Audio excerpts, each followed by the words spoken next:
Jeno mugisha muntu kalina ab'ekibiina ky'enti ne PFF okolekera isingiro basimbudde mu kibuga eky'Embalala nga batandikidde mu kabuga ak'ekabereberi nga batuuze balajanye ku bubbi bw'ettaka. Pulezidenti mushamuntu ho yagira bwebembezi akwate ababagiga abakwata amataka g'abantu bakagatwara. Jeno omuntu avumidde omuzigo abanene abakusibe okutulugunya n'okugubaganya abantu ku ttaka. Mumanye ngu emulukola abantu hati Oriyo mutejeje nyenja kareko kubulukamu oluvudde ne yengedde mu ggombola yenyamuganza nga nabo bamusindidde nako ku nsonga y'obubbi bw'ettaka.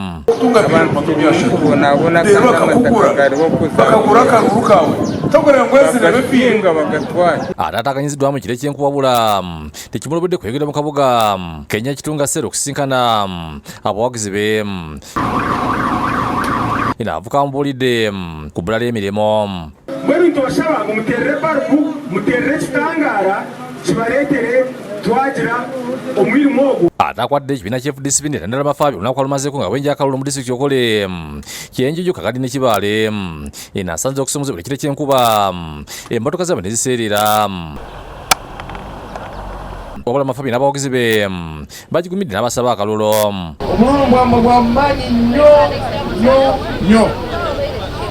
ereeta lyakulimba talwa ekisinga akaluluko kajja kusalawo okubeera n'oluguudo olulungi. Bannakibiina ky'efuddizeko ne pulezidenti waakyo Engineer Patrick Boyamulyat boogedde ku mbeera gye basanze ekyenjojo. The roads in this place, most of them are impassable. The terrain, I think, does not allow for widening of the roads. But still, we should let these people deserve better roads. Mu lukwano lwakujja mu disitulikiti ekyenjojo atadde akasiko ku bavuzi ba bodaboda nga asuubiza okubawa emirimu mu gavumenti ye. Kuyamba mu ntambula, kiyamba okutwala ebintu byaffe mu butale ne bamaama baffe ne bababa bakolera mu bibutu wansi gye bakozesa.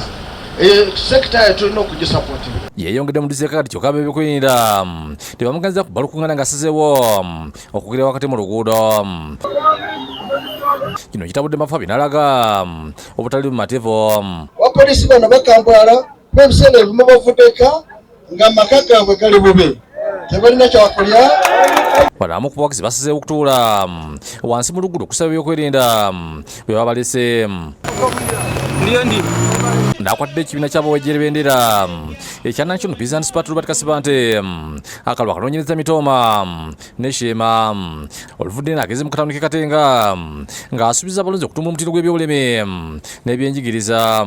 Kyetaaga omukulembeze asobola okubajjukira ennimiro zammwe eziri eyo ze mulimiramu nga tubawa obuyambi okulaba nga tukulaakulanya eggwanga lino mu agriculture. Yeeyogedde mu katale k'e Katenga ak'omu Bulungo n'ennyambidde olembera abasuubuzi gye bakoleramu badde abasaba okumulonda abazimbira akatale.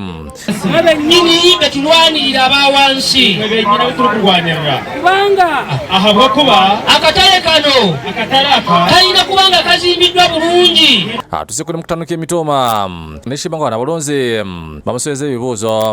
Gwenga pulezidenti tembeyi bebayiganya mu matawuni ogenda kutulowoozaako ki? Encourage na munonga w'okushoma noyiza kutwerota na munonga abaziira abahansi abatakubasaza school fees. Abanukudde ng'asuubiza okubakolera ku byobulamu ng'azimba amalwaliro nga beerebwa eddagala enguzira emisaala egy'abasawo. Amalwaliro tugateekamu ebyetaagisa